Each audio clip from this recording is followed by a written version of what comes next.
Thank you, Mr. President, members of the Senate.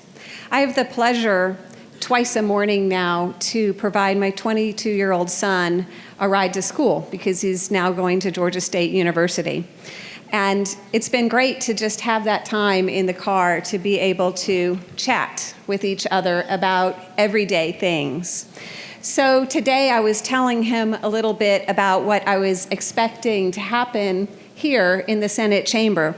So I told him about this bill. I explained to him what it does, that it changes the school board elections in Gwinnett County from partisan elections to nonpartisan elections.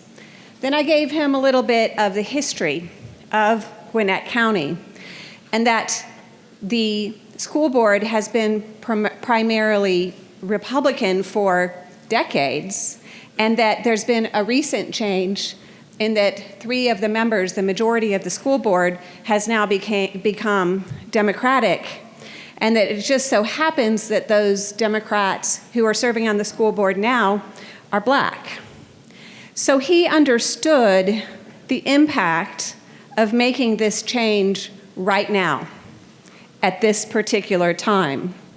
Then I went on and I told him about the process, that there's a process to be followed to allow the local senators to have their say on local legislation, and that 6 senators disagreed with this legislation, and there was only 1 senator who agreed to it and who was pushing it, and that they had changed the rules to make it so that this bill could be passed by the majority of Republican senators who don't even live in the county.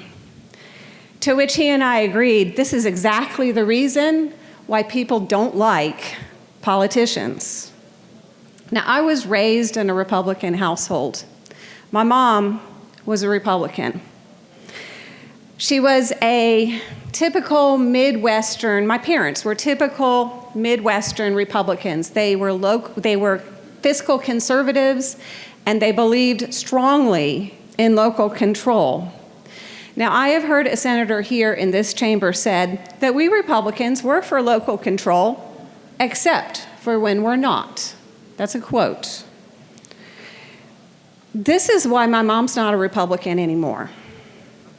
Because we talk about partisan as if it's something bad. But when we have a D after our name, or an R after our name, it represents a set of values.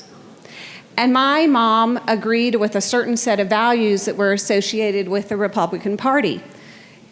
She doesn't see those values anymore. So that's why she doesn't consider herself a Republican. She said the Republican Party left her. She doesn't consider herself a Democrat either. She's lost. My mom would not support this measure because it doesn't embrace the value of local control. In fact, it's exactly the opposite of that. My mom would support this amendment that says let the people, the local people, the people of Gwinnett County make their own decision about whether their school board is partisan or nonpartisan. So I encourage you to vote against this bill this morning and for this amendment to let the people of Gwinnett County decide. Thank you. I yield the well.